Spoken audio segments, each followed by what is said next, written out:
มาสุงคามาสุงปอเมพี่น้องใต้ก็หักกูก็กูคนขามาสุงคามาสุงกูก็ขาออกขาเมื่อในวันที่27 12 เหลือน2 เหง 19ค่ะเฮาขามาพบทบกันในรายการจินเสในข่าวยามเฮาขาตั้งไว้ข่าวยามแต่เป็น7 โมงต่อถึง9 โมงค่ะเนาะก็เปิดว่าตัวเขามังปอกอตันเจ้ามังปอกอตันละตัวเขาเนี่ยแหละเสียจินเฉยเดินตันตัดเสก็เขาเนี่ยอยู่ทางตีหนึ่งเขาเลยฮับอันพี่น้องเขามามังก็มาซื้อหมายพงอันดีมังก็มาตัวเปตางมังก็มาแค่ตุงมังก็มาเตตินเขาเลยฮับแขกขาคนนั้นมาพอเขามาถึงต้องเสียจินเฉยต้องก้อยผุย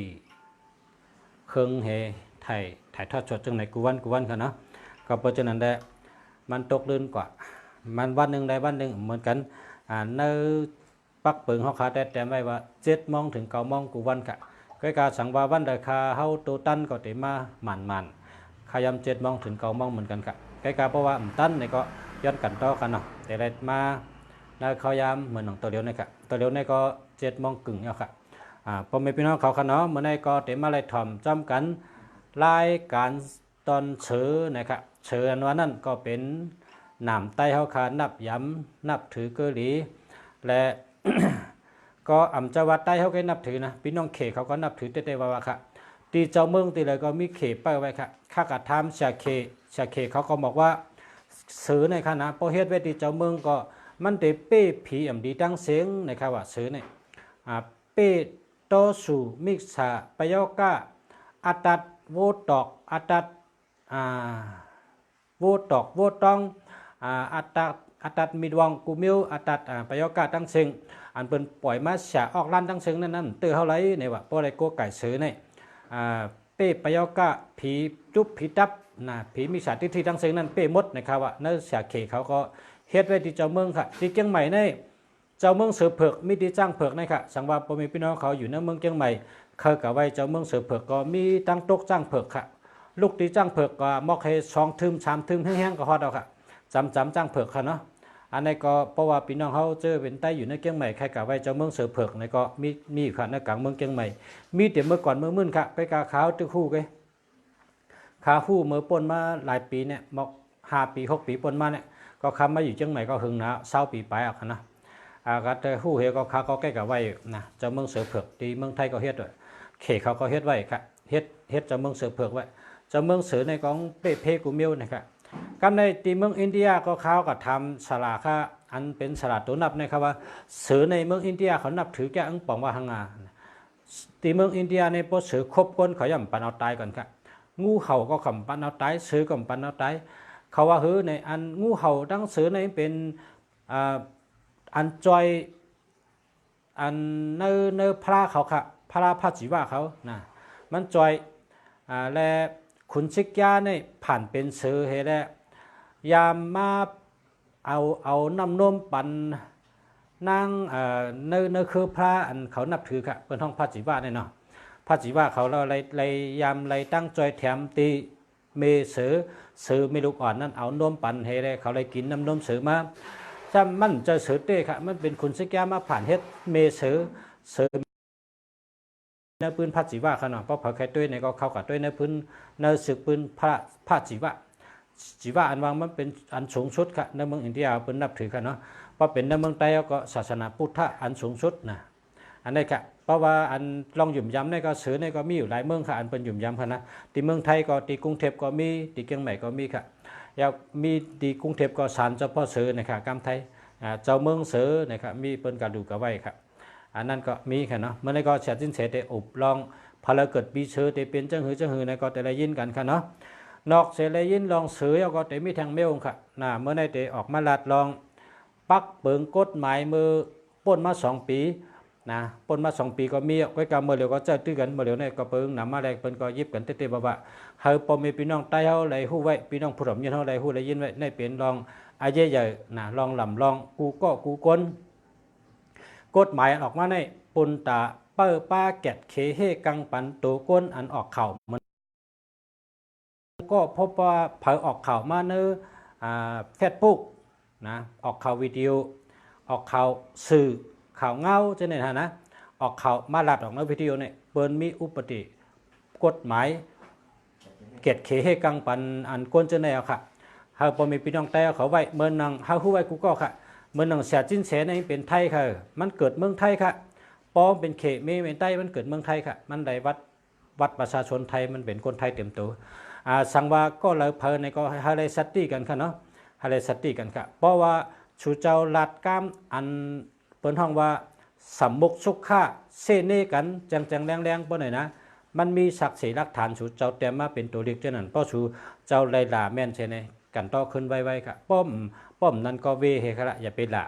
สังว่าไลลาแม่นเฮมีศักดิ์ศรีหลักฐานนะเพราะมันเจ้าเอาคอความอันชูเจ้าลาแลตั้งเฟซบุ๊กชูเจ้าแลตั้งจื่อชูเจ้านั้นเพราะเอาไก่ปันตีเปิดเมืองไทยในห้องทนายความพอตั้งแต่ห้องว่าเตยาตุกี้เนี่ยก็มาเนี่ยนะเตยาตุกี้เป็นห้องว่าก้นอันยิบอุปติลองในเนี่ยนะพอตั้งไทยไปห้องเส้นนี่กฎหมายคุ้มครองสื่อและคนออกเฟซบุ๊กกูก็ในขณะอัมบาที่เขาคารัดอัมบาที่ต่างที่รัดนะอัมบากูก็ค่ะอันออกมารายการหูเนี่ยชูเจ้าก้นถ่อมอย่าไปกาลาละเพราะกาลาเนี่ยนะเพราะก้อนนั้นเนี่ยมาเอาอาเย่เนี่ยนะเอาอะไรกันเดี๋ยวยาก็เตญาตามเงินก็เตญาตกขอก็เตตกเส้นค่ะมันเป็นจังไหนค่ะเมืองไทยตัวเดียวอันนี้มันรับสึงพืชไว้แหละโดยเดิมพันอ่ะ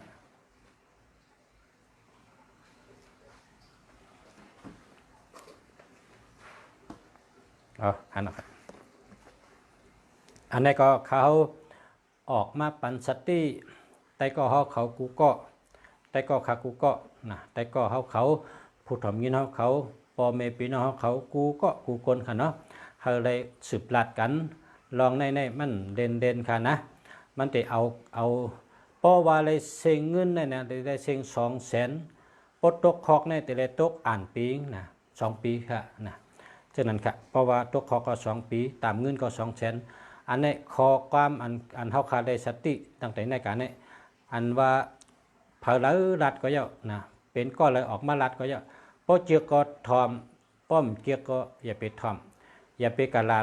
าเพราะลาในนี้เพราะเขาเอาอาเยเขาขาในเขาขาแต่ไรเสียเงิน200,000แล้วก็ตกคอกทั้ง2 ปีเนี่ยครับตกคอก2 ปีเสียเงิน200,000เป็นยังไงครับอันปักเปิงออกมาเมื่อเดี๋ยวนี้อุปติวันเมืองเปิดในเมืองไทยออกมาแล้วครับออกมาแล้วเปิ่นก็ใจตื้อกันค่ะเนาะพาเลยลากันพาเลยว่าหังกันฉะนั้นมันอ่ำแมนค่ะนะมันดีเย้าก็มันจะเอาอาเยกันได้ค่ะเย้าก็แทงเหมือนหนังข่าวว่ากามไตเขาว่าป้อหมอลาดเป็นสัตเทป้ออ่ำหมอลาดเป็นเพนะกามไตเขาก็วางกันป้อเขาขาลัดกะป้อเขาลัดเจริญจราเนี่ยป้อเขากันลาเปิ้นเฮ็ดเตรียมลาเปิ้นแทงเนี่ยเปิ้นเอาตัวที่เขานั่นน่ะเป็นหลักฐานมันน่ะซักเสมันน่ะเปิ้นก๊อปปี้เอานั่นเฮ็ดตั้งทัดปุ่งเฮาเฮ็ดตั้งเฟซบุ๊กเฮาต่างนะกำก็ติแชร์เนี่ยค่ะในเฟซบุ๊กเขาก็ติแชร์ลงในเฟซบุ๊กเสียจิ้นเสก็ติแชร์ลงอันแต่ก็เขาอันออกข่าวในเฟซบุ๊กกูก็เขาแชร์ไว้นะในมันเป็นโฮอันเฮกังแกดเคคนออกรายการเฮาค่ะกูก็เหมือนน้องพี่น้องใต้ออกรายการก็มีตั้งน้ำในคนหนุ่มใต้เขาก็มีตั้งน้ำแล้วก็กูคนตีเขาค่ะออกรายการหัวเนี่ยก็เขาค่ะคู่กันอยู่ในก็เขาค่ะติแชร์ส่งปันว่ากฎหมายอันไหนมันเมื่อเร็วในเจอแล้วค่ะนะมันเจออะไรมากถึงเอาไปกับเมื่อในเขาค่ะเสียจินเฉกะเอามาตีทนายก็ในกะทนายความในก็พอตั้งใจเขาก็ก้นหลงไผ่แทบตัดตะลาในค่ะเนาะ มาชมค่ะบ่มีพี่น้องเขาย้อนผิดบอกจินเฉเขามาในรายการมาอุบมาดัดลองอันในวันปีนี้ค่ะเดี๋ยวเราต้องซื้อค่ะมันในค่ะเดี๋ยวเราต้องซื้อค่ะ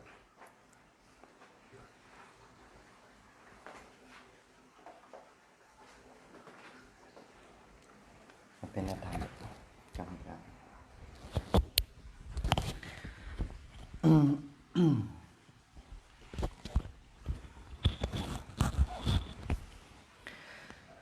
มาสูงค่ะคู่เมืองดีค่ะมาชมค่ะมาสูงค่ะปีน้องอวยก่อหลีผู้ถ่อมยินเฮาเขาตั้งหมดตั้งเสียงค่ะเมื่อในสินแสแต่มาไตปกไตตึงถามดีๆกันเนาะ เมื่อในสินเสเตมาไตปกไตตื่นไตปกไตตื่นนะไหวสติสินเสในปอแขเมไตเสดาก็สินเสเกิดอย่างในเมืองไทยสินเสเป็นคนไทยเต็มตัวเพอที่ส่งคอมเมนต์ข้อความเข้ามาหลานั้นเป็นลิกสังก็สินเสเด็กแคบหน้าจอเข้ากันนะเฟซบุ๊กเหแคบหน้าเหแคบหางเฟซบุ๊กทางเหเก็บข้อมูลไว้เตรียมทนกูก็เย้าสินเสได้ส่งบรรทนายความสายตรงก็เปิดสินเสเลยปรึกษาทนายความส่วนตัวเมื่อไหร่นะสินเสก็คลองคำใจหลายวันมาหนาว่าพี่น้องๆเขาในคู่มือลีเปิดเลยว่าเปิดทุกคนในก็ดีน้องไปทำเลยเนาะเขาสินเสก็คลองคำใจมาหลายวันเอาว่าพี่น้องๆเขาในหล่าเขามาไล่กันสินเสเนี่ยมันเหมือนหนังอ่ำไว้นาสินเสเลยตั้งคู่เมืองลีมันเหมือนหนังเขาอยู่เฮิรนเขาอยู่กินข้าวนะเฮิรนเขาอยู่ลาดความอยู่นะเฮิรนเขาอยู่สามีกูเนี่ยกองเข้ามานะเฮิรนเขามันหล่าเขาเนี่ยมันช่างถูกสินเสเปิดด้วยมาหลายวันอ่ะยื่นมา1 ปอก2 ปอก3 ปอกยื่นปอกป้อมไรอ่ะสินเสยื่นเนี่ยสินเสเป็นคนไทยเต็มตัวสินเสเต็มไว้นายอ่ะไว้สติผู้เหลอก็เหลอเผอส่งคอความเข้ามาหลาในรายการสินเสก็ดีเข้ามาหลาสินเสอำนั้นก็คู่เมืองลีก็ดีเตป้อแคบหางเย้าเอาส่งปันปลิกไทยตี้ยอบเอาไว้เตไลหมาบมาเอาเงินสูงสุด200,000 บาทเย้าส่งนอนในขอบข้าวถึง2 ปีในเขากอบเฮ็ดผิดหมายมีพรวคอมพิวเตอร์กับกายเลยลองแซ่แน่คอมเมนต์ละแลถังเลขปาเนอเปิ้นอันเฮ็ดเฮอจือเสียงลูกย่านาขายตาเปลี่ยนตามอันให้แห้งเดี๋ยวเอาลองเฮอถึงตีสุดในเขานะสินเสก่อนสินเสตึงปังในเตเฮอสู่เจ้าเลยหันนางค่ะนะว่าสินเสเลยตึงปังมาเตะนะครับสายตรงกฎหมายในค่ะเนาะเด็กเขียนว่าหือในเฮาสินเสติอ่านในสู่เจ้าค่ะเฮาเตปิ่นเป็นลิกอ่านลิกไทยก็เลยเนาะด้วยค่ะนะโดยการส่งข้อความด่าคนอื่นทางอินเทอร์เน็ตเป็นความผิดเพราะการส่งข้อความคอมพิวเตอร์แก่บุคคลอื่นอันมีลักษณะเป็นการก่อให้เกิดความเดือดร้อนรำคาญแก่ผู้รับข้อความคอมพิวเตอร์โดยไม่เปิดโอกาสให้ผู้รับสามารถบอกเลิกหรือการตอบรับโดยง่ายมีโทษปรับไม่เกิน 200,000 บาทก็ไหนครับแต่มันด้วยนะพระราชบัญญัติว่าด้วยการกระทำความผิดเกี่ยวกับคอมพิวเตอร์ฉบับที่2พศ2560มาตราที่4ให้เพิ่มความต่อไปนี้เป็นวรรค2และวรรค3ของมาตรา11แห่งพระราชบัญญัติว่าด้วยการกระทำความผิดเกี่ยวกับคอมพิวเตอร์พศ2550ผู้ใดส่งข้อความผู้ใดส่งข้อมูลคอมพิวเตอร์หรือจดหมายอิเล็กทรอนิกส์แก่บุคคลอื่นอันมีลักษณะเป็นการก่อให้เกิดความเดือดร้อนรำคาญแก่ผู้รับข้อมูลคอมพิวเตอร์หรือจดหมายอิเล็กทรอนิกส์โดยไม่เปิดโอกาสให้ผู้รับสามารถบอกเลิกหรือแจ้งความประสงค์เพื่อปฏิเสธการตอบรับได้โดยง่ายต้องระวังปรับไม่เกิน 200,000 บาทโทษสูงสุดคุกมันอยู่ที่หลังเนี่ยคุกอยู่ตั้งเนื้อเนี่ยดีกันนะพรบคอมด้วยมีโทษปรับไม่เกิน 200,000 บาทซึ่งมันรุนแรงมากแล้วก็ไม่ไหนครับมาตัวอันตัวย้อนเลยครับส่งข้อความด่าคนอื่นปรับสูงสุด 200,000แล้วก็ติดคุก2 ปีนะครับมีผลเมื่อพ้น120 วันนับแต่วันประกาศในราชกิจจามันประกาศเมื่อไหร่ครับประกาศเมื่อลงราชกิจจา24 มกราคม 60ปีใน62แต่เขา63 2 ปีไป นั่นปองว่า160 วันก็3 120 วันก็3 เดือนนะเพราะนั้นเนี่ยแต่เดี๋ยวพรบในมีกฎเหตุการณ์เอาครับป้อเผาส่งเขามาหลาในแต่สิ้นเสียไว้นาเด็กนาอย่าค่ะนะก็เปิมมันไว้นากันอ่ะสิ้นเสียในปอเขเมไตก็สิ้นเสียเกิดอย่างเนื่องว่าไทยสิ้นเสียเป็นไทยเต็มตัวเผาเขียนเขามาหลาในรายการเนี่ยสิ้นเสียไว้นาเล็กนาอย่างสิ้นเสียแคบหน้าจอเขากับเก็บข้อมูลสมมติย่อก็ส่งบรรทนายส่วนตัวฟ้องป๊อเผยอยู่ในเมืองไทยก็เงียบเขากำเหลวป๊อเผยอยู่ในต่างเมืองก็ส่งปันตามพรบตรวจคนเขาเมืองเพราะว่าเขามาก็อายัดเงียบคำกันนั้นกำเดียวสิ้นเสียปัดแต่ในนาแต่เนี่ยนะมันเจอก็เขากินเขาอยู่นะเฮิร์นเขาหลัดความจอมกุนนะเฮิร์นหนูกวนทางกองซ้ำเขามานะเฮิร์นมาหลาจ้าเนี่ยมันจะเป็นเผาเขากลมหูนะมันจะตีหลาเล่นเงยนะหลามาเขามานำหนักค่ะไอ้ไก่ไอ้หีไอ้หมัดเตียดมาหมดกับโต๊ะค่ะนะมีกลกองลาดเขามาทางว่าคามือคาโทรหาจอมฮัทับเจ้าได้เลียนเปิ้นเนี่ยว่าเนาะมันคอมเมนต์สินแสก็แค่ถามอ่ะโทรมาแหลมตันหับสายในเลียนกันเอาฮะนั่นนะโทรมือหับสายกูมันเลียนเปิ้นมันปลายเปิ้นพอสินแสปลายสินแสมันนั่งกันได้สินแสมีหางหลูปลายสินแสเป็นคนไทยเจ็ดนะเยอะก็สินแสเม็ดพี่รังนะเยอะก็มาว่าเหรียญทูมหับสายเนี่ยว่าเสือพงมีเบอร์เหลียวไว้เนี่ยเปิดหับสายสุก้อเหลียวไว้ฮะแต่เปสินแสมีอ่านโหเฮงนะหิมโหหมื่นเนาะเพราะนั้นเนี่ยคนโทรมามินเฮงมินหมื่นจะมีสุก้อเหลียวข้าวยำส่วนตัวก็มีพองกาตันหับสายกันให้หาว่าเปิ้นเรียนเขาเรียนเอามาในกันเรียนเอาที่เฮิรนสู่กันเรียนเอาที่สู่อยู่ที่สู่กินกันเรียนเอามาในลูกสู่ชุ่มในเรียนอันในสินเสออกมาเฮจุนข้าวยำส่วนตัวเฮพินหมอกตั้งคู่เมืองเลียมมาอ๋อจอมกันเขาสองก็ปลดุกได้นะออกจอมกันเอาหนังคือไตปกไตตื่นไตปกไตตื่นทอมดีๆนะไตปกไตตื่นนั่นคือพี่น้องใต้ตื่นขึ้นมาให้ขึ้นอย่ามาสูงจ้อมกันอันในป้อหาที่การขึ้นไม่สูงขึ้นจันลงหาที่นั่งต่างมันคือมาเตียบขาต่างเปียดป้อพี่น้องใต้เฮาตึงวนเจ้าไหนลาดเจ้าไหนเฮ็ดเจ้าไหนอยู่เมืองใต้เฮาที่ไรมาผูกกำเหลียว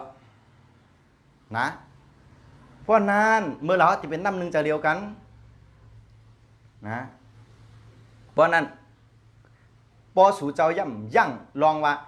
คอมเมนต์มาหลาสินเสเฮหลาสินเสออกคอมเมนต์หลาตั้งเราก็เอาสินเสหันสินเสไว้นาสู่เจ้าน่ะกาเฮกโก้กุนเอาถองมันคานะสินเส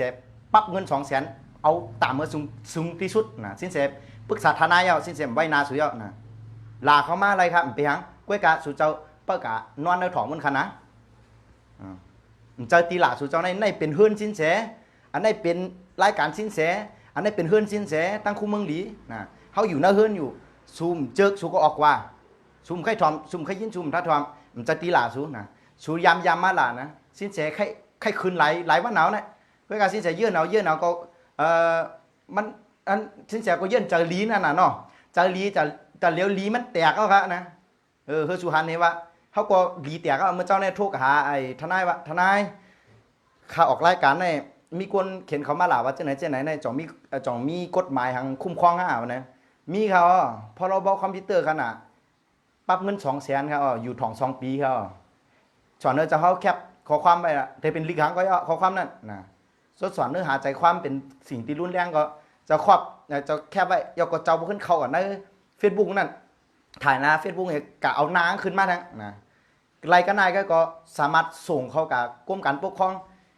เอานางสแกนติดขึ้นมาก็มันเขาป้องอยู่ในเมืองไทยก็ย่างเงียบคำเมืองไทยเพราะมันออกนอกเมืองกับมันติดเข้ามาเมืองขึ้นก็ย่างเงียบคำหลันตมนั่นนะยามเฮ็ดนะไว้สติได้ครับพินบอกคู่เมืองดีเขามาในรายการครับเขาในคนไทยเต็มโตยามหลาเรียนนะเขาจะกุนเรียนสุดไหนนะเขามาลาดบันตั้งหู้นำความแจ่มแดบนำความหมั่นแม่นนำความมันดีถ่อมแจ่มจะไหนได้ซุ่มเจอข้า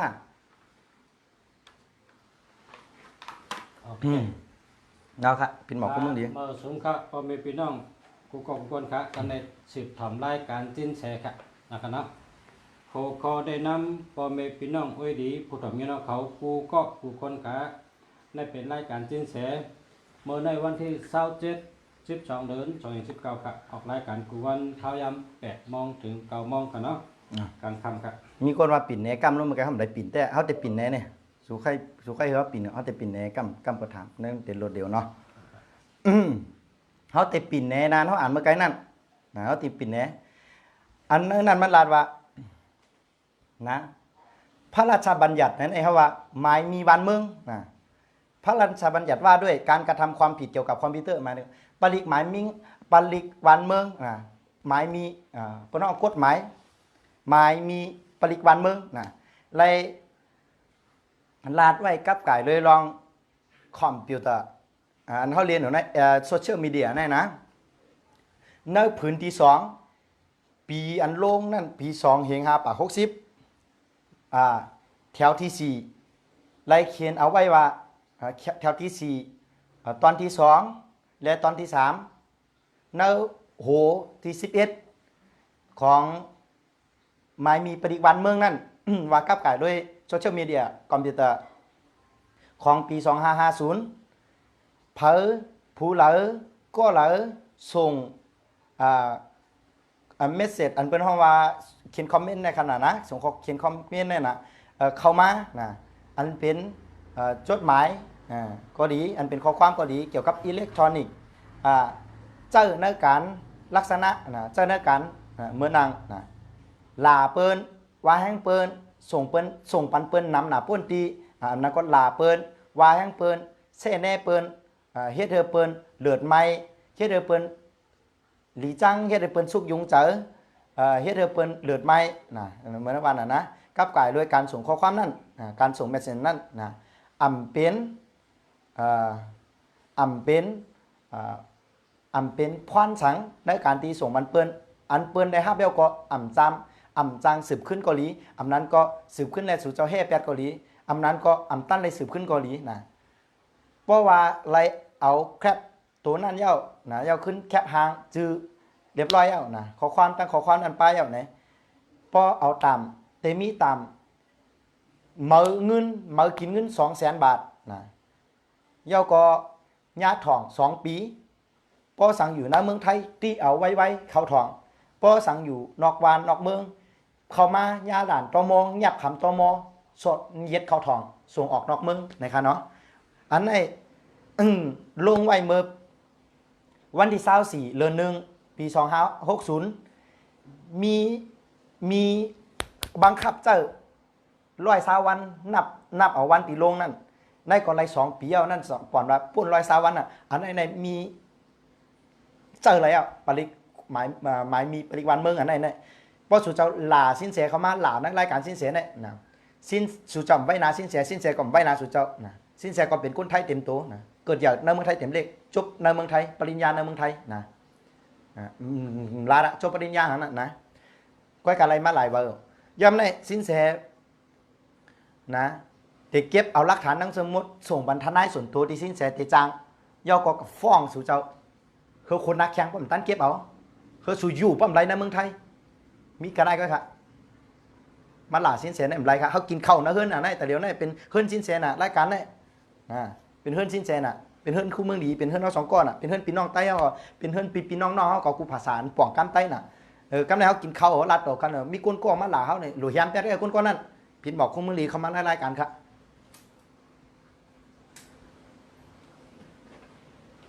สินเสจะลีนะลีมากกูว่านะเมื่อไหร่ลียิ่งแตกครับว่าลียิ่งแตกก็ขมนั่นแหละลีเนี่ยเอาครับพระสืบสืบทอมจอมกันค้ารายการสัตว์จินเฉเหมือนกูวันครับขอแนะนำพ่อแม่พี่น้องผู้ดีผู้ดำน้องเขากูก็กูคนครับนั่นเป็นรายการจินเฉเมื่อในวันที่27 12 เดือน2019ครับออกรายการกูวันข้าวยำ8 โมงถึง 9 โมงค่ะเนาะทำตอบปัญหากูลองเกดีไทยแจงแดงๆนะครับผู้คอเฮาคาเด็ดถามข้อกำถามมี1 ปัจจัยนะครับข้อที่1ถามว่าวันมือผูกเป็นวันตัวสัตว์ที่สังละลายค่ะอันอ่ำถูกอ่ำแม่นกันนั่นครับ อ๋อค่ะในวันเมื่อผูกนั่นเป็นต่างสินแสเปิ้นฮ้องว่าเป็นวันหมูค่ะนะเอาคุมรีชุดมาคำว่าอีนึงอะไรเนาะโอเค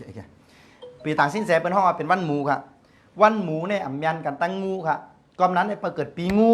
เดือนงูวันงูยามงูหรืออะไรไว้สติเป็นลำรองค่ะเนาะเอาค่ะ นะครับจำในสืบข้อถามข้อที่2ครับ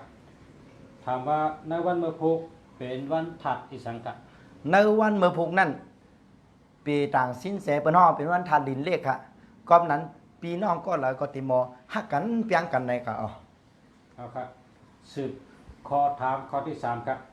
ในวันเมื่อพุกถูกลีเสือซื้อโคสีสังขะโปกวนเจอถัดเจอตกแห้งเจอตกอันนั้นก็กวนเจอไปอยู่ดียุบย่อมฉะนั้นครับ อ๋อค่ะในวันเมื่อผูกนั้นถูกดีใส่เสื้อโค้ทอันเป็นสีเหลืองสีขาวสีเหลืองสีกาแฟสีส้มหมักจอกในข่าว เอาครับสืบข้อถามข้อที่4ครับ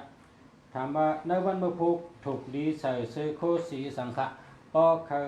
เปิ้นฮักเขาเปิ้นมีเมตตาที่เฮาไหนครับ อ๋อค่ะถูกดีใส่เสื้อโค้ทสีขาวในข่าวอ๋อ เอาครับสืบข้อถามข้อที่5ครับถามว่าในวันเมื่อพุกถูกดีเสือซื้อคู่สีสังขะป้อเคยก้าอ่องขายมันมีสุนมีลาบขายชังกอมีน้ำเม็ดน้ำต้นนะครับ อ๋อค่ะในวันเมื่อผูกค่ะถูกดีใส่เสื้อโค้ทสีเขียวในข่าว เอาครับสืบข้อถามข้อที่6ครับถามว่าในวันเมื่อพุกถูกดีออกขอออกเฮิรนกว่าไผ่ตั้งเลยครับป้อเคยผีสังสัตว์ก้นหักเขาเปิ้นมีเมตตาที่เฮาไหนครับ เจงห้องวันออกซื่อๆในข่าวอ๋อ เอาครับสืบข้อถามข้อที่7ครับการถามข้อที่7ถามว่าในวันเมื่อพุกถูกดีออกขอออกเฮิรนกับตั้งเลยครับป้อเคยก้าแมดขายมันมีสุนมีลาบนะครับ ตั้งห้องซื่อๆในข่าวอ๋อ เอาครับสืบข้อถามข้อที่8ครับถามว่าในวันเมื่อพุกถูกดีก่อจะปัทมะ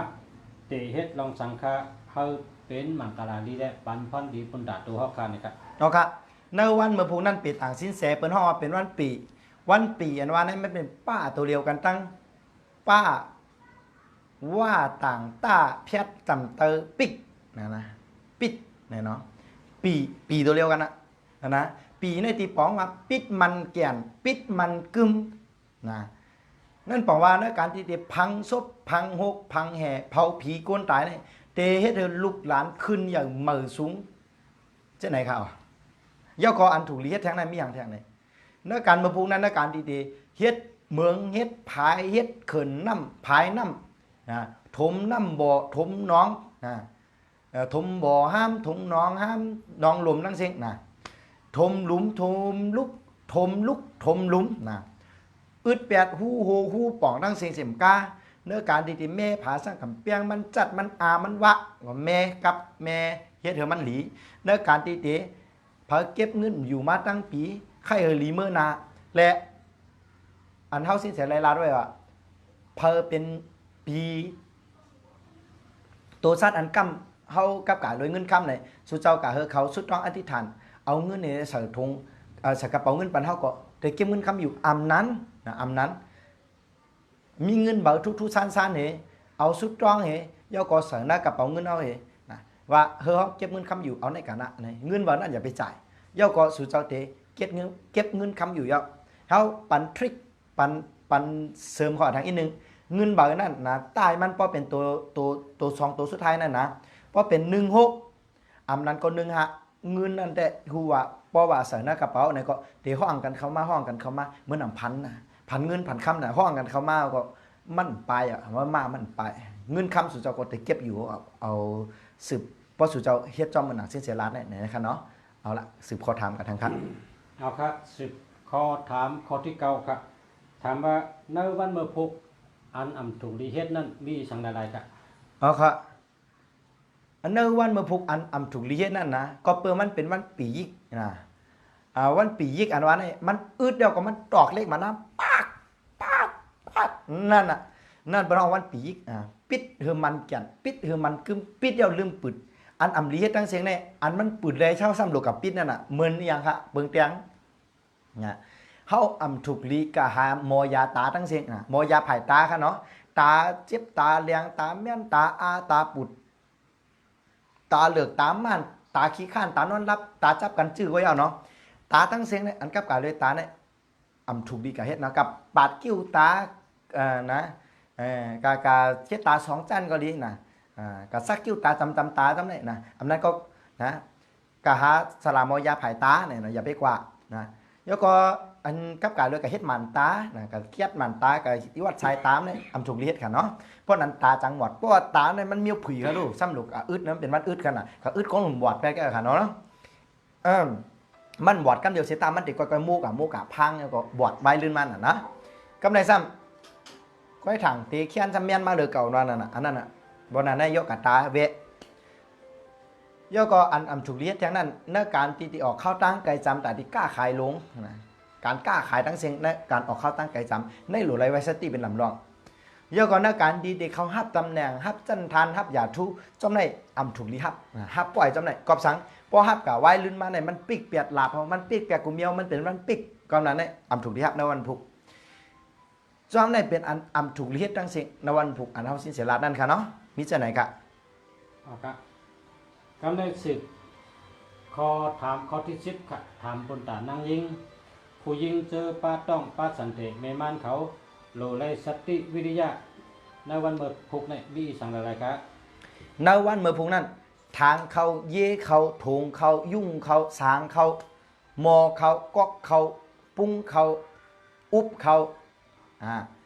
จอมในนางยิงอย่าไปกัดเตออย่าไปกัดตักอย่าไปกัดเกาอันซับต้องประมาณค่ะนะกำในซ้ำอันเป็นเครื่องโมเครื่องปั่นเครื่องอิดตั้งเซงอันกับไก่เลยพอกาปั่นแต่เรียวก็เครื่องปั่นตั้งเซงเครื่องอิดตั้งเซงเมื่อนังเครื่องปั่นหมักไหมเครื่องปั่นกูเมียวเมียวจำในอย่าไปกัดแยบอย่าไปกัดยิบอย่าไปกัดจักอย่าไปกัดเจ้าเพราะเจ้าไหนก็เมียมันเขานั้นปนเพียวค่ะในวันมาผูกนั่นค่ะเนาะเอาค่ะคุณเมืองดีเอาครับอันนี้เป็นได้การจัดสินเสใน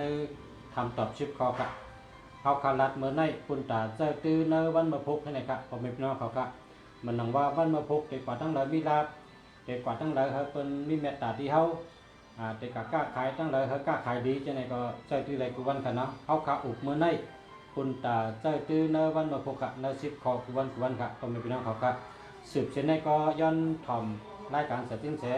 อันจะอุบลองปีเสือในการมันในครับอ๋อค่ะนะไม่พี่น้องๆเขาถามเขามาว่าเหตุการณ์เฮ็ดวันไหนหรือเหตุการณ์แต่งหลีกูวันนะครับก็กะเขาว่าวันอันเขาติดเตะจ้าเหตุการณ์นั้นค่ะกะนะวันอันเขาเตะจ้าเหตุการณ์นั้นหลับรองเนอเปิ้นเหมือนกู้น้องนั่นนะวันเกิดน่ะหลับรองเนอเปิ้นนะป้องเกิดแล้วก็ยาวนะแล้วนี่ก็เหมือนกันนะวันที่เหตุการณ์นั้นพอเฮ็ดมาสิแต่ตึงมันอ่ะคือพอเฮ็ดมาหึงอ่ะป่น10 วันกะติดเตะจ้าเฮ็ดขึ้นในหลุดตัววันมันนะนะกำในเขามาด้วยค่ะฮอดถึงปีเสือค่ะเนาะฮอดมาแผ่วปีเสือค่ะโกนอันเกิดปีเสือเนี่ยค่ะ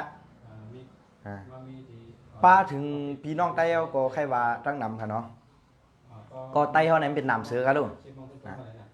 ว่านั้นเนี่ยปีเสือเนี่ยนะแต่มีลองปีเสือเนี่ยเป็นก้นที่สังกะปีเสือเนี่ยเป็นก้นมีลองฮัดหานน้ำปีเสือในมีลองฮัดหานน้ำนะย่อก็มีลองยึงอ่านเดตังคัดเจออันที่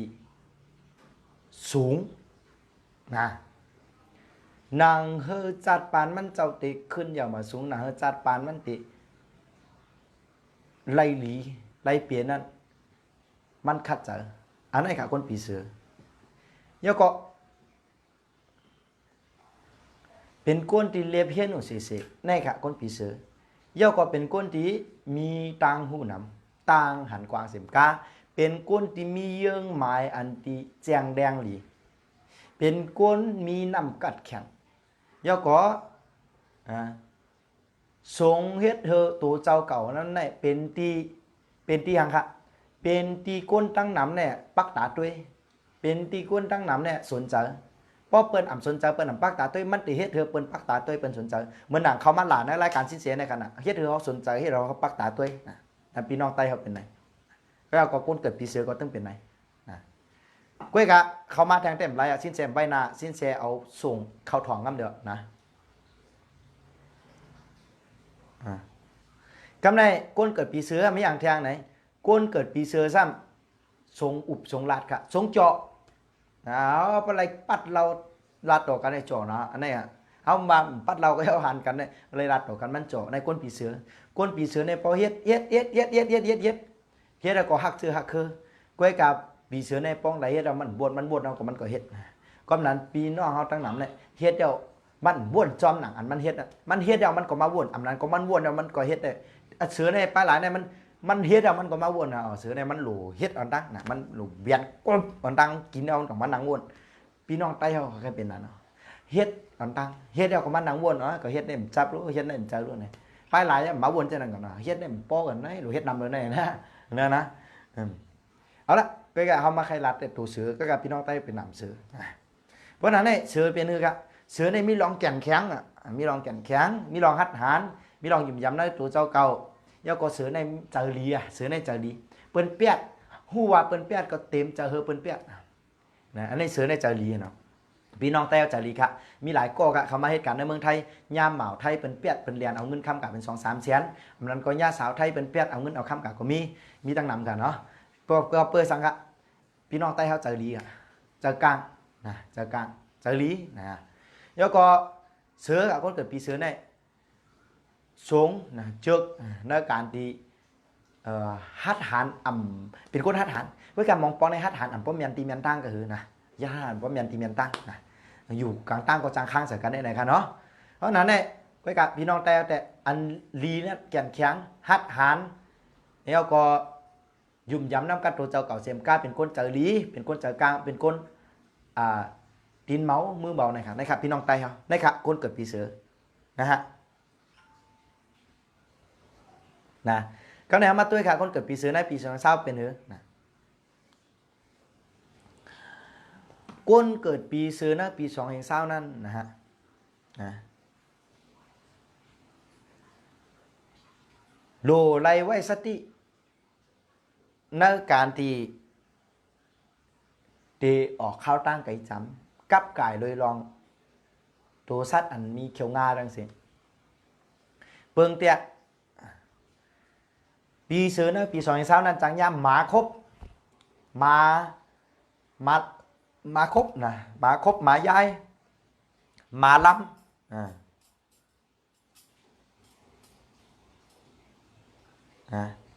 เอาละปีเสือนะปี2020นั่นนะจังย่ำหมาครบหมาล้ำหมาย้ายก้อยยาก็จังย่ำมาเห่าก้อยกับอันมาเห่านั่นมันอะไรเห่าเฮาฮะมันเห่าอันเมียวอันที่เฮาด้วยหันนั่นครับก่อนนั้นไอ้พอเกิดปีเสือนะปี2020นั่นค่ะนะพออย่ายินเสียงห้องชื่อเฮาก็ลีนะได้ยินเสียงห้องเฮาก็ลีอย่าไปเฮ้อเนี่ยนะพอสู้เฮ้อไหนเด้อันเมียวสุดด้วยหันนั่นที่จอมตัวสูงเดียวยาก็ก้นเกิดปีเสือนะปี2020นั่นอย่าเป๊กะไว้ผีไว้สางตั้งเสกเนี่ยคนเนื้อเขาลูกกันได้เขามาใครถึงกันได้เนี่ยนะอย่าเป๊กะไว้ผีไว้สางเสกเพราะสุกะไว้เนี่ยเหมือนว่าสูปางห้องมาอยู่จอมสัวมันถึงมาจอมสัวเพราะนั้นเนี่ยเพื่อผีตั้งเสกเนี่ยมากันเดียว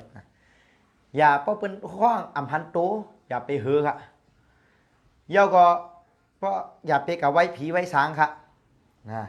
ผีสางตั้งเสกอย่าเป๊ไว้มันจะมาจอมตัวสู่เจ้าค่ะเย้าปีเสือเพราะว่ามีปริกหมายมีปริกวันเมืองจับตัวเย้านะปีนาที่ไรเขาถองเดี๋ยวย่างเงี้ยก็ให้กับพอไปมีปีนาจังปอมาเป็นหมายมีปริกวันเมืองเป็นคดีความจังยาตำรวจจังยาทหารนั่นเลยตีเงียบอันนั้นก็จังยาตำรวจเป็นปั๊บโมโหกันนอกค่ะบังคับขี่อะไรอันนั้นก็สายเข็มขัดอะไรใกล้ย่านในปี2020นั่นนะคุณเกิดปีเสืออันนั้นว่าอย่าไปกับไว้ผีว่าผีทั้งเสียงผีปู่ผียาผีทั้งเสียงอันมันไรเป็นเทพเจ้าทั้งเสียงเนาะกุ้ยกะ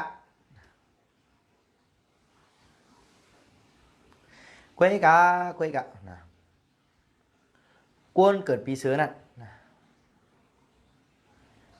เพราะว่ากูมันมีปัญหาจำไหนไล่เกงก็เฮาอยู่วันเหรอเฮาอยู่เมืองเหรอนะ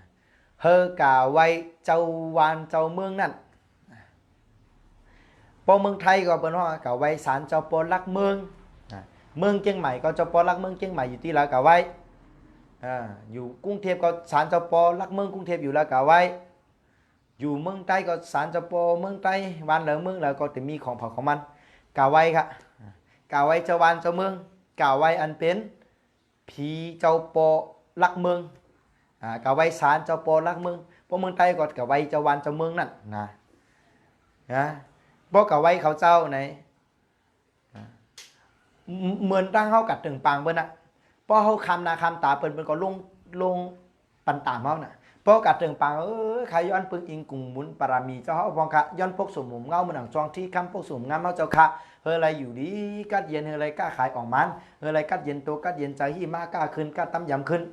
อันดับเพียงการหลังการตั้งเจ็บก็อย่าอะไรตั้งใครก็อันอย่ามีตั้งอันดิฉันเปิงก็อะไรเปิ้นกว่าตั้งดิฉันเปิงมังกรลาก็อะไรมีมาตั้งย่อก็กูสามชั้นเปิงได้อะไรมังมุนตุ้นเต้าเมื่อเงินคำนะเงินคำกับแก้วอะไรหลังทั้งมาเมื่อน้ำกุ้งกาฮาแม่หรือเพมีน้ำนั่นนะเจ้าในเขาอยู่ที่เขาถึงปางเขาเจ้าเพราะถึงปางเขาเจ้าเนี่ยเขาก็รู้ว่าเขาเหมือนลูกเหมือนเต้านั่นเนาะเขาก็ไม่ได้ที่เขานะก็ครับเพราะถึงปางเขาเจ้าเนี่ยก็เขาหน้าปีนั่นนะ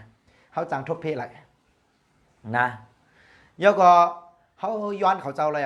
เขาย้อนเจ้าปอลักเขาย้อนเขากับไว้ศาลเจ้าปอลักเมืองเขากับไว้เจ้าวันเจ้าเมืองเขาย้อนเขาอะไรพอเกิดปีเชื้อนะปีเชื้อเศร้าถอดไม่ดีขนาดเขากับไว้เย้าเนี่ยเขาย้อนชุดต้องเลยจอยเฮออามูตลาอันคาทบยาในเฮอมันเกลิดกับอะไรดีลีแล้วก็อันคายาเป็นเต็กเตียงอยู่อันคายาเป็นเป้กินอยู่ลองหมายมีปริบันเมืองจำได้ก็ครับเป้เ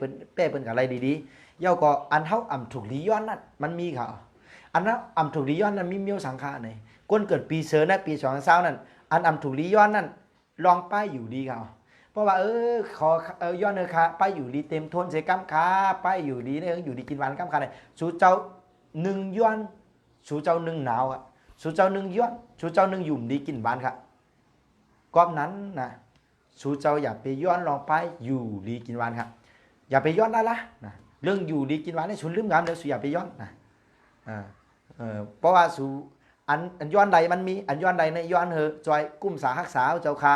จอยพวกสุ่มหุ่มเงาเหมือนหนังจองที่ข้ามปันเท้าเจ้าค่ะจอยลองอามุตระของเฮาขาในหึงเกลิดไลจองจอยตัวอันลองเหลือไม้ตั้งเซงหึงกัดเย็นกว่าก้อยการอันเฮาอ่ำถูกดีย้อนนั่นลองไปอยู่ดีตั้งเซงจะไหนค่ะเนาะเอาพินบอกคู่มึงดีเข้ามาในรายการค่ะทบปีเนาะเขาค่ะไตปกไตตื่นนะคะเนาะย้อนหางกูไลกูเมียวค่ะก้อยกาอย่าไปย้อนลองไปอยู่ดีก็ยาวค่ะนะคนเกิดปีเสือในปี2020ลูกกะย้อนตีเหล่าในอย่าไปกะย้อนกูตีย้อนไรตีเหลวค่ะเฮ้ยแล้วกะย้อนตีศาลเจ้าปอลักเมืองกูเมืองกูวันตีเฮากะอยู่นั่นค่ะเนาะมีเจ้าวันกับไว้เจ้าวันมีเจ้าเมืองกับไว้เจ้าเมืองเจ้ามีตีเรากับไว้กันนั้นมีจะไหนค่ะเนาะเอาละเมื่อไหร่เอาสินเสก็ย้อนกันได้ค่ะจุลสติลงเฮียงน่ะเสียงบ่มเมียค่ะลูกมาพิมพ์บอกคู่เมืองเดียว10รายการอะไรทั้งนั้นเนาะมาสุงค่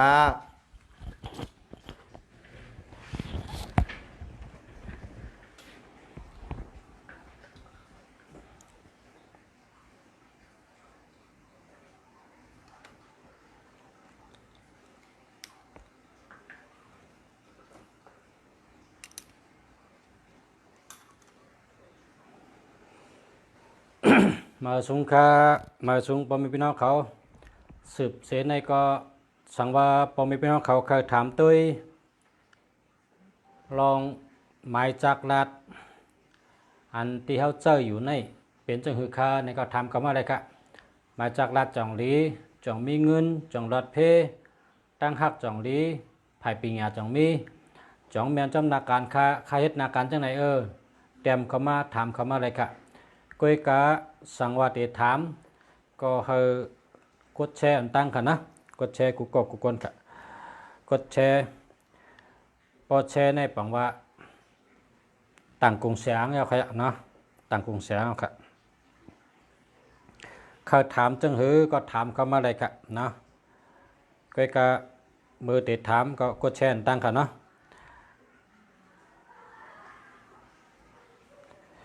มาสุงค่ะมาสุงกังคำค่ะหน่อยยินดีค่ะข้าแต่ขึ้นอ่านด้วยตั้งดังตีปอมีพี่น้องเขากดแชร์ไว้เมื่อเจ้าก้อยกะอ่านแล้วค่ะพอ ราะว่าอะไรแชร์เย้าอะไรถามเอาในก็ขึ้นถามเขามาเหมือนครับเมื่อเดียวเขาก็มาสืบรายการต่อจากสืบปอตีเสียจิ้นเสียกว่าเย้าเนาะ ข้าติดด้วยปันหมายจากราชูเจ้าจองมีเงินแน่นะเพราะใจจองดีแน่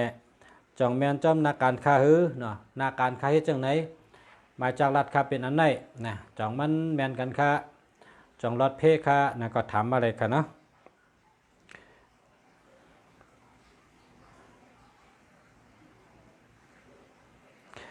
มาสงค่ายินโจมค่ะคนจื่อห้องว่าแค่คิดถึงนะไม่ละแค่คิดถึงยินโจมค่ะดีกว่าแชร์เหมือนกันนะยินโจมนำค่ะกูก็กูก้นค่ะย้อนหนึ่งก็หนึ่งแชร์ค่ะเนาะทำก็ย่อมทำก็ย่อมย้อนกดแชร์ค่ะเพราะว่ากดแชร์เนี่ยมันจะเฮ็ดให้รายการเฮาค่ะขึ้นใหญ่มาสูงค่ะเฮาค่ะจอยกันนะจอยกันกินจังหวานจอยกันหามจังเมาจอยกันเอาจังไล่แหนมใจค่ะเพราะเขาขัดจอยกันได้มันดีกูเมียวค่ะ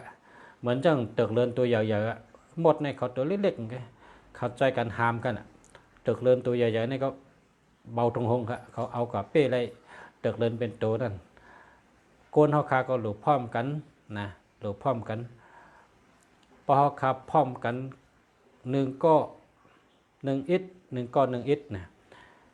กำเตว่าพบพร้อมกันในมือหือก้นเก่าก็พักเก่ากำก้นนำกินนำเซ็งนะครับพบพร้อมกันพอเฮาคากว่าเนื้อสนเฮาคาเก็บมาพักหนึ่งก็หนึ่งกำหนึ่งก็หนึ่งกำหนึ่งก็หนึ่งกำพอมีก้นเก่าก็นะก้นเก่าก็พักเก่ากำก้นนำกินนำเซ็งเซ็งอะไรกันเนาะมันตาเนี่ยเป็นยาเต้เมื่อใช้เนี่ยน้ำตาบอกเพราะเมื่อใช้เนี่ยน้ำตาออกเนี่ยเป็นยาเต้เนี่ย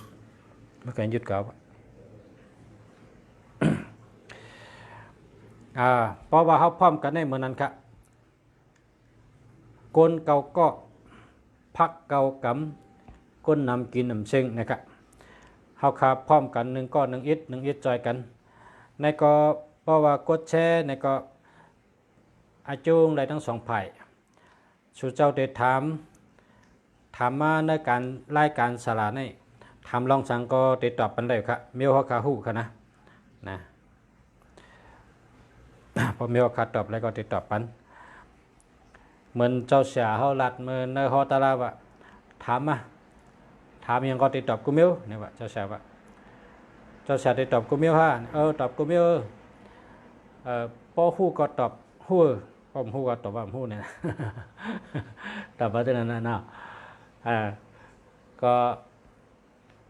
พอมีพี่น้องเขาถามเข้ามาเลยกันเนาะป้อมลัดเปียกอิดก็ตื่มได้ยุ่มให้ปอกกันเนาะลัดเปียกลัดโขยเนี่ยแต่ละยุ่มเนาะกดแชร์ยาวค่ะยินชมค่ะ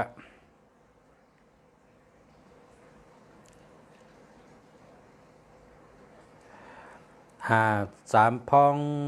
องตึกหักนะครับเนาะอันเพราะว่าแชร์จังไหนแน่แปลใจครับนะกดแชร์ไหนได้แชร์ให้เป็นสาธารณะครับก็ในแต่กดแชร์ครับเนี่ย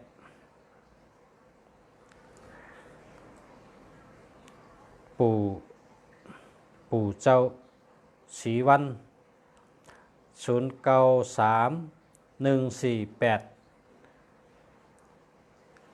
0931482985จังดีค่ะปอเสียก็มันไปแคมป์ครับเพราะว่ามี31ครับไปแคมป์ครับทำไปครับเนาะมันไปแคมป์ครับมันมี31ในแต่เฮ็ดให้คนเจิงเป็นคนเจอปิดต่อสายใหญ่เจอแก้มเจอลำไงแล้วก็มันมีลับนะครับ31เนี่ยไปดีค่ะทำไปนะ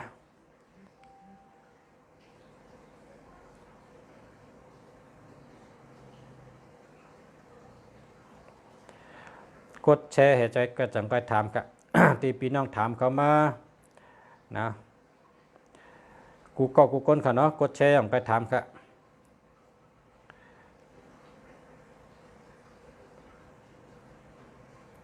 น้องเมอเนี่ยนะเกิด2509วันที่31/8 เดือนเนี่ยนะ ในก็กดแชร์ก่อนกันนะรักแท้แค่เธออันนี้ก็กดแชร์ก่อนแต้มว่าเกิดปี50เกิดปี50คู่เนี่ยปีสังคาเนี่ยนะกดแชร์เห็นนะ ผันให้ไกลไปให้ถึงนะเพราะว่าก็ใครถามเนี่ยก็กดแชร์ให้กันนะกดแชร์อันตั้งกันเนาะ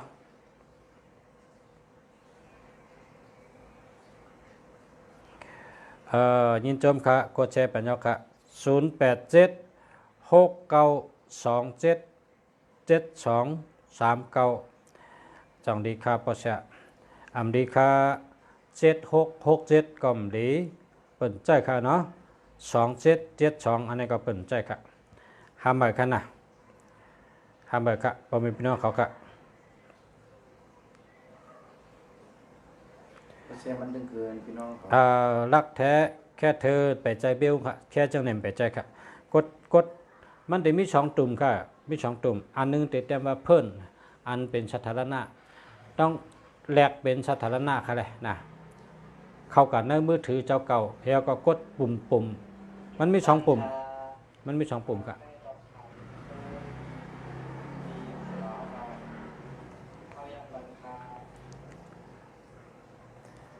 แสนหวีเมืองไต้นะครับยินชมค่ะอันนี้ได้เช็ดเด็ดค่ะเนาะ เพราะว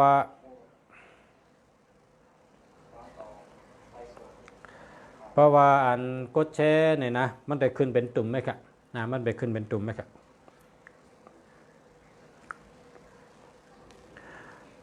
ก็กดแชร์ให้ครับอันสลาลงเขาในก็ไปใจครับแชร์จังหนึ่งไปใจแต่ได้แชร์สถานะค่ะเนาะ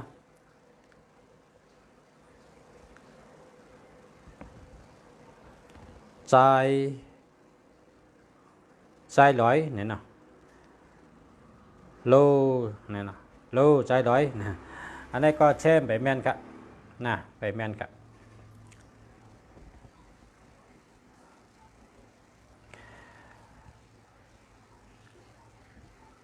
ถ้า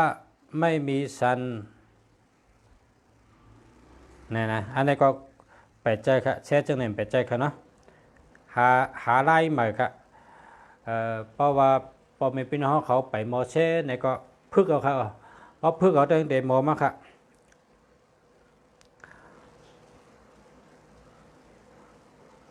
แสนดีเมืองไต้ยินชมครับอันนี้ได้เช็ดได้ครับแสนดีนี่แหละแสนดีเมืองไต้แสนดีเมืองไต้ผู้แซ่ยินหลียินชมครับอยากเป็นคนรักนะยินชมครับเพราะว่ามีหมายพงดีนะได้เงินดีครับยุ่มข้าวละเพราะว่าหมายพงดีในได้เงินดีได้ครับนะ คนเฮาค่ะมือกูปอกในก้นมือก่อนมือมื่นเขาในนะเพราะเผอมีโคสองหลีในก็เป็นว่าโคสองเข้มน่ะอาจุนดีน่ะมันทุกขะเป็นวันนั้นนั่นน่ะเมื่อปานกูปอกเป็นใจโคสองกองเป็นถาดขนาดนะกูปอกเป็นใจโคสองหลีหาเงินง่ายก้อยกะเมื่อเหลียวในเป็นช่ำเจ้าตัวนับนะครับตัวนับในมาแห้งน่ะมันดีอ้ำน่ะมันเจออะไรกำเดียวค่ะเพราะเขาคาอยู่ที่ในเต็กให้ไหนมันขึ้นกับที่เกี่ยวตู้พอลูกที่เกี่ยวตู้เนี่ยขึ้นโด่งกับที่นั่นนะเขาสองก้อนในรับต่อกันแล้วฮัลโหลเฮ็ดช่างอยู่เมื่อไหร่กินข้าวยาวห้ากินผักสังฆาอุบกันได้กูมิวก็เพื่อว่าเขามี10 ตัวเจ้าขึ้นกับที่เกี่ยวตู้ลูกที่เกี่ยวตู้ให้ยื้อกับที่ก็นั่นนะมันเป็นสายลงขึ้นกับเขาที่เกี่ยวตู้ขึ้นเป็นสายลงกับจุกก็นั่นมันเป็นสายไพ่ไว้ครับเป็นสายไพ่อันนี้ปังว่าถัดค่ะ ไม่ลักแค่คิดถึงมาถามค่ะยินชมค่ะถามอะไรค่ะอ่านก็ที่1ฮะเนาะในก็จือว่า พันยีนะครับเนาะ085 913 4256อำดีค่าหาเหมือนนะก็ว่ามี13นะหาเหมือนกันเนาะเพราะว่าค่าอ่านชื่อพิษก็กันต่อกันนะเพราะว่าอ่านชื่อพิษก็กันต่อกำในทางกองก็ไม่รักแค่คิดถึงอันนี้ก็096 823 46 953อันนี้ดีครับ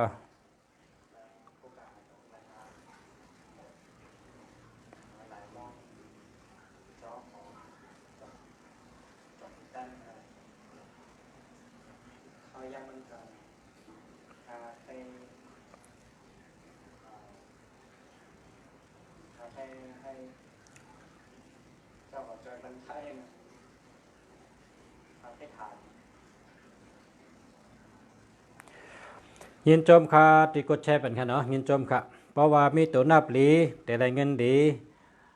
นาการหลีเจอก็เกี่ยวตัวเกี่ยวเจอเกี่ยวกว่าตั้งเลยก็รถเพหลีมันเหมือนกันฮะมันเหมือนกันเหมือนกูปอกในมังก็ในเปิ้นมีพาราหลีค่ะเนาะพาราหลีในก็ป้องสู่ใหญ่เปิ้นก็ไว้ที่เฮิรนปเตกาก็ไตเต้นแพงแต่งให้5ตัวนึง6ตัวนึงนะแล้วก็ไวเหี่ยวก็ขำสินหาก็ขำสินหาก็เพเมตตาให้ไหนก็กัดตั้งรถเพศที่เขาว่าพาราหลีเนี่ยค่ะนะเมื่อกูปอกยาวพอมีพาราอ่อนเล็กๆนะพอเป็นพาราหลีนะ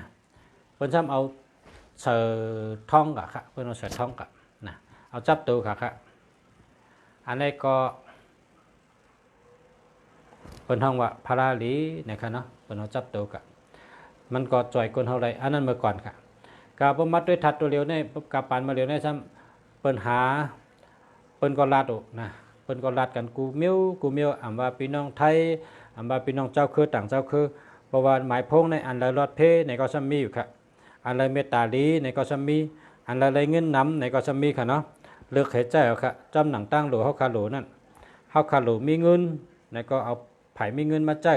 เฮาคาไผ่หลูไผ่รอดเพในก็เอาไผ่รอดเพมาใจเฮาคาหลูไผ่เมตตาในก็เอาไผ่เมตตามาใจค่ะนะพอมีพี่น้องเขา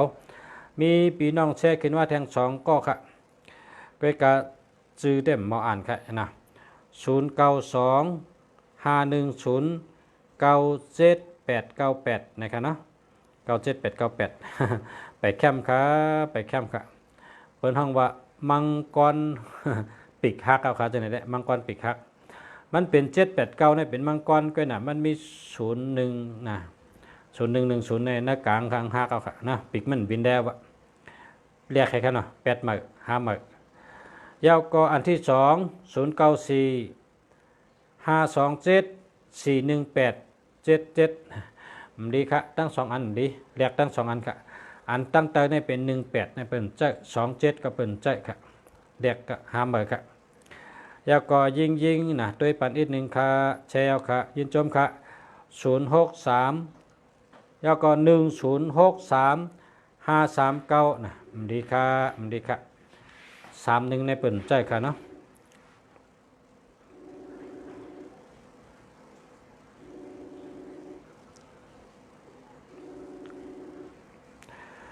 โกนวันพุธเจอหมายพงเจิงหือแต่ดีค่ะเอาค่ะในค่ะยินดียินจมค่ะติดถามเข้ามาค่ะเนาะโกนวันพุธเป็นตัว4นะครับเนาะเพราะว่าหาอะไรในก็รู้ได้เป็น4 5 6 4 6 5นะครับเนาะยินดียินจมค่ะเนาะพ่อแม่พี่น้องเฮา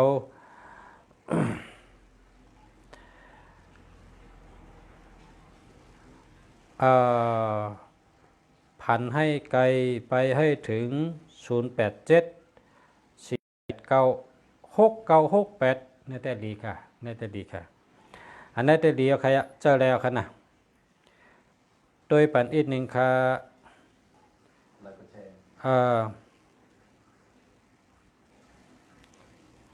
พันให้ไกลไปให้ถึงตึกอ่านยาวกะค่ะ087 489 6968ดีค่ะเขาค่ะลุงเสียใน เจอ2เบอร์กับเนี่ย68ค่าเจอ2เบอร์นะ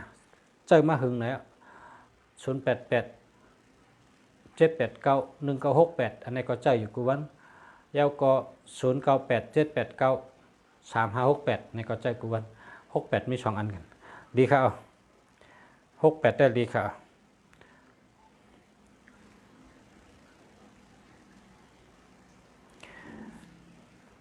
ณวิระมาสุงค้า088 254 5287อันไหนดีค่ะดีเต้ๆค่ะเนาะแล้วก็สายเจือกคักนี่นะสายเจือกคักก็061 8948 906ดีค่ะดีค่ะห้ามเบอร์นะห้ามเบอร์กะ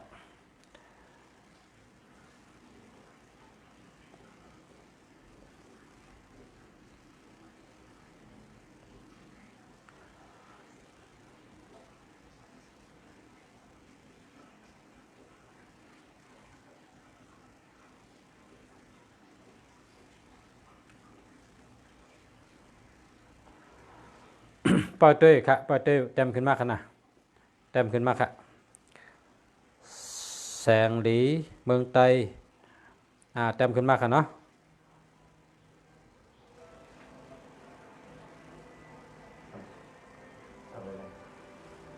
ทำเลยคนแรกก็แช่แต่ชื่อทำเขาเป็นอะไรชื่อเด็ก มาสงค่ามาสงค่า ฮัลโหล ค่ะมาสงค่า ไม่สงค่ะ ค่ะชื่อว่าค่ะ ชื่อห้องจอดติ้งเขา ใจเกี่ยวเต้งเนาะชื่อเพชรค่ะว่าชื่อเพชรเจิงค่ะ ชื่อเพชรจะรักแค่คุณครับ จระเข้กุลเนาะ ไปคนแรกก็แช่แต่ จ่องไปไลค์กดแชร์ค่ะ ราคากดไลค์ขึ้นแชร์ครับที่เข้าที่ขันงี้กันแหละ กดแชร์เห็นกระทุ่มมาน่ะกดแชร์เอากระทุ่มมาเหมือนเนาะ ค่ะกดแชร์ละกดแชร์แต่คันบาเลยแชร์หมดครับ มานี่ใช่ กดแชร์ก่อนนะ กดแชร์ก่อนนะเพราะแชร์เนี่ยแต่ขึ้นมาที่เครื่องเลย ต้องแชร์มุมหมดค่ะ แช่ แชร์ นี่ตัวในเฟซบุ๊กนะ แชร์อันเดียวกัน ด้วยคณะ ค่าแชร์อะไรค่าแชร์ไล่ตัวนะคณะ ตัวในไลฟ์สดในตัวในไลฟ์สดใน ตัวเลย ก่อนจือว่าจะรักแค่คุณในคณะบอกว่าแช่ในคำว่าเนาะแต่กดขอด้วยคณะด้ว แต่ ยคณะ คำพูดหมดเข็มนี่สิ ในคณะบอกกดขอป๊อกอันในคณะคนก่อนว่าแช่ยาจะรักแค่คุณในคณะตัวจำเป็นการจริงๆน้องๆของแช่เตะขาขอตัวจำเป็นคณะในคณะมาตัวติดเป็นบุ๊กในคณะ ฮัลโหลค่ะ อันในการจะรักแค่คุณ แน่ตัวรายการค่ะแสนสินเสียตึกสอนจุเจ้าแช่ จะ นะ รักแค่คุณในคำว่าด้วยกันเนาะว่าแช่ ตัวรายการกัน หันค่ะเนาะอันนี้แช่ค่ะเนาะลองด้วยกัน ก็กดแชร์ก่อนนะไปได้แชร์ค่ะ เนาะอันนี้เขาเจ้าคอมพิวเตอร์ตัวทัดค่ะเนาะหันค่ะ กดแชร์ก่อนหน้ากับแชร์ก่อนนะไปแชร์ค่ะเอาค่ะกดแชร์ก่อนหน้า ถ้าแชร์ไล่สดแล้วค่ะมาคำใกล้กับแชร์แชร์ในของใครอ่ะ ไปแชร์ค่ะไปแชร์ตึกด้วยเนี่ยแชร์สินเสียไปได้แชร์ค่ะเข้ากับขึ้นกับแชร์ให้กำกัน ค่ะ นี่ค่ะห่างสุดจะออกขึ้นมาในมีคน2 ก่อนเนี่ย เกี่ยวว่าเชียร์ปุ๊บอะไรเนี่ยมันตัวเชียร์เนี่ยโกนอะไรมา ค่ะเย็นจอมค่ะดิแชร์บันค่ะหมอกก่อนนะครับ0995577562อำดีค่ะห้ามเหมยเนาะห้ามเหมยค่ะฝัน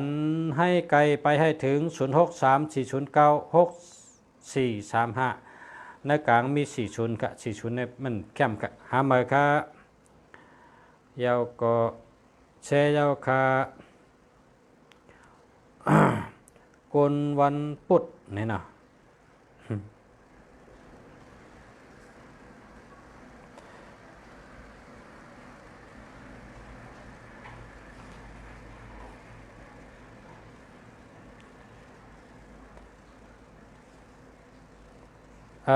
ปานั่งถามเปิ้นนะป้อมบอกแช่ก็อันนี้ไปได้แช่ค่ะนะถามเปิ้นก่อนนะป้อมไปหมดแช่ก็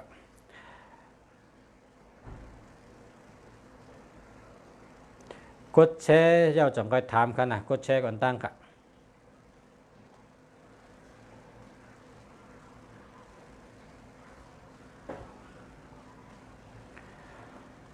กดแชร์เห็นตั้งขนาด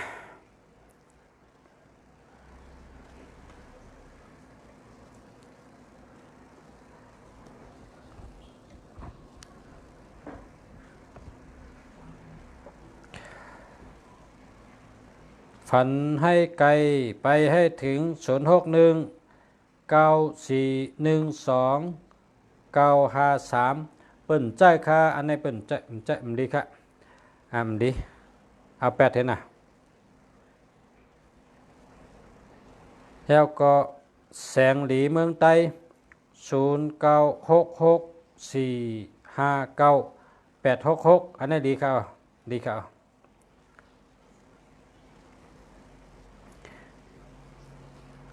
เมาใต้หักคือ0947273952อันนี้73เปิ้นใจค่าหาเหมือนน่ะหาเหมือนค่ะตีเปิ้นใจค่าแต่ตีเปิ้นใจในมี6กูก็ค่ะตีเปิ้นใจในนะตีเฮาคาว่าเวในมี6กูก็เพราะเหลือจะในใจอะไรกว่าน่ะมี6กูจังใครฮู้เขาเพราะใครฮู้ก็ทำเข้ามา6กูในตัวใดหลายๆนะเต็มปันก็ได้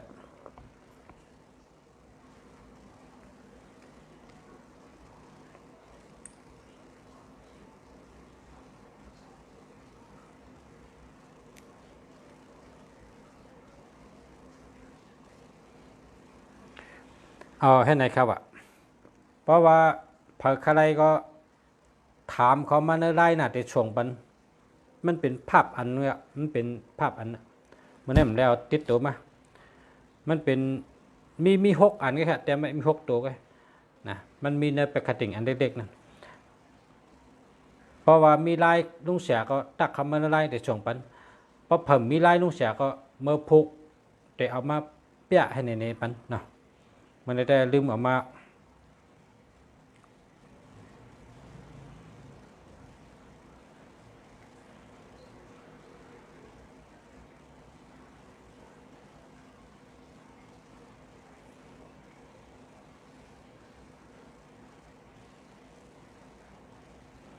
ใครฮู้ค่าเพราะใครฮู้ก็แต้มอะไรน่ะ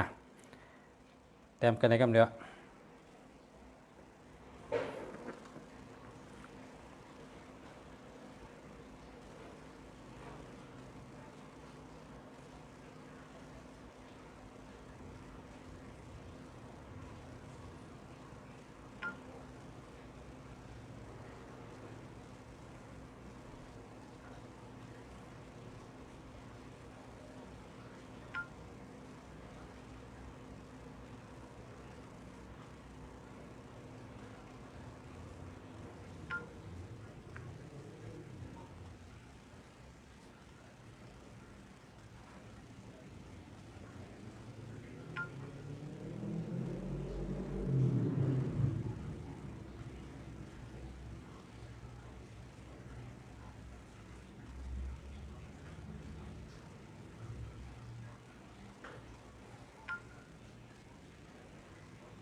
6ตัวนะครับ6ตัวแต้มก่อนนะครับเนี่ยมี6ตัวนะครับ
ยินจมค่ะยินจมค่ะยินจมตีจอยเตรียมปันกันนะนั่นค่ะชูเจ้าก็ฮู้ละว่าจังไหนเนี่ยเวเหนะเพราะจังไหนมีก็เวเหนั่นน่ะนะมี6ตัวนะแกเพราะเลย6ตัวนี่ก็ใกล้ๆ50มีตัวเดียวแกนะ50มีตัวเดียวแก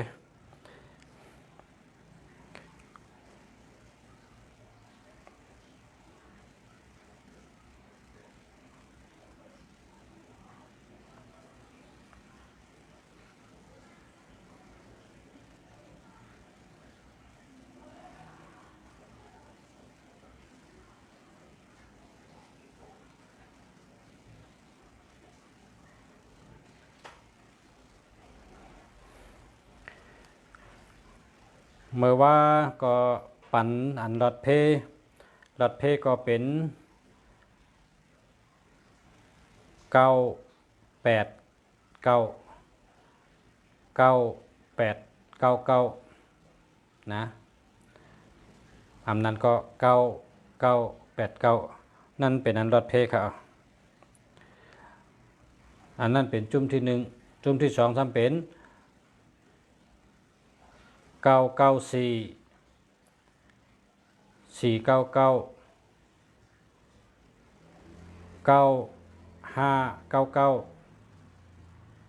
9959จะนั้นเป็นจุ่มรถเพอันนั้นค่ะเพราะใจก็รถเพดีค่ะ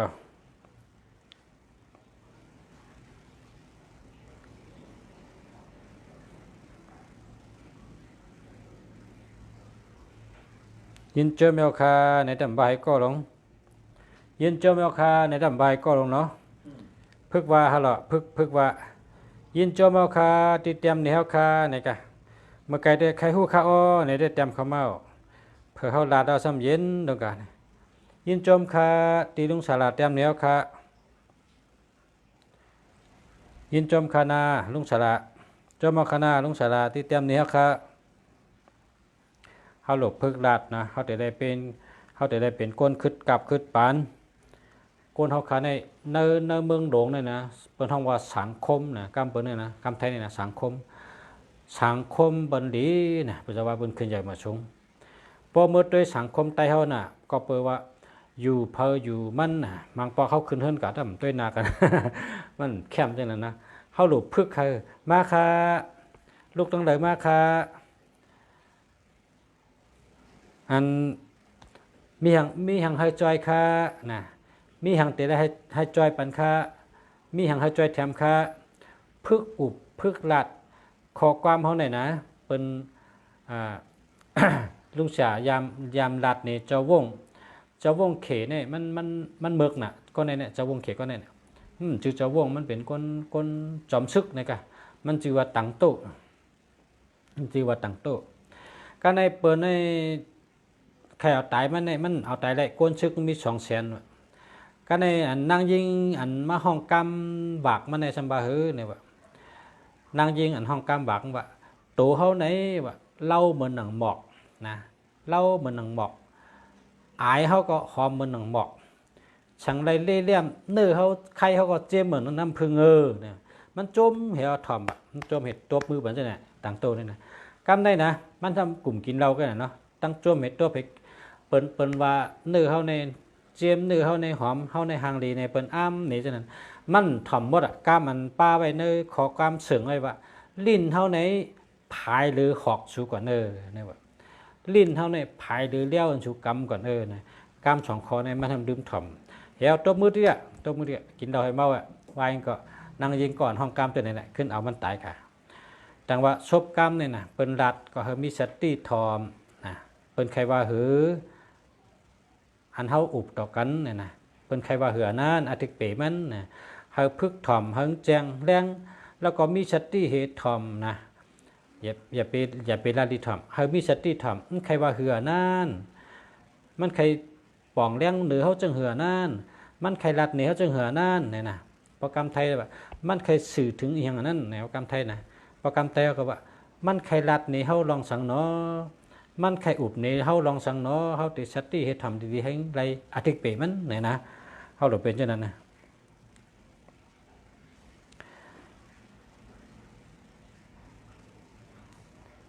ยินจมเย้าขาปอชรานี่กะสาธุมีหนึ่งก่อค่ะ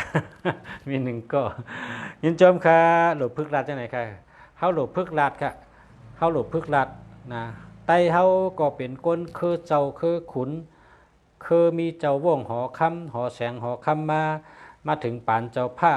ลูกแต่ปานเจ้าผ้ามาก็เป็นก้นคืออย่าคือลงค่ะเนื้อกำผาในใต้ในมีกูเมืองค่ะนะมีกูเมืองเวียดนามเปิ้นฮ้องว่าใต้หลำเมืองไทยเปิ้นฮ้องว่าใต้นะเมืองเขเมืองยูนานเมือง12ปันนาเปิ้นฮ้องว่าใต้นะในเมืองไต้ก็มีในเมืองเขมรก็มีในเมืองลาวก็มีใต้อินเดียก็มีใต้อาหมนะใต้อาหมแต่ว่าเป็นก้นเคยใหญ่เคยหลงเฮาหลบคำมอลัดต่อกันเฮาหลบมอลัดต่อกันลิ้นเฮาเนี่ยนะพอเฮาหมอหลุดพอเฮาหมอลัดนะคงเป้งอันเป็นก้นกัดแขนฉลาดของเป้งในรัดของเราคำเล่าปีว่าคาเตกัดตึกชุกชึกตีจุมซุนก้นเขาเนี่ยคาเอาลิ้น2 นิ้วให้กับตึกให้แต่เป้เขาว่าเช่นนั้นนะอาโกลิ้น2 นิ้วก็เป้ชึกเป็นเฮงเป็นหมื่นเป็นลายหมื่นก่อนหัวเนี่ยลายหมื่นลายหมื่นก่อนนะเจ้านั่นน่ะลิ้นเฮา2 นิ้วเนี่ยนะ ลิ้นอ่ำมีลูปจังกักขาอ่ำฮักแลนไล่นะกำเป็นว่าเฮาโหลดเจอลิ้นเฮาให้เป็นพรดีนำมือ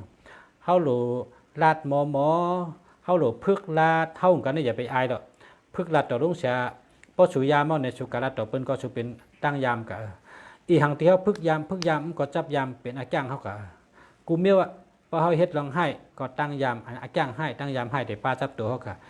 พอเฮาเฮ็ดร้องหลีอาจ้างตั้งยามอันดีก็จับตัวเฮากะนะยินโจมค่ะต้องมีแทงน้ำตาพอออกของ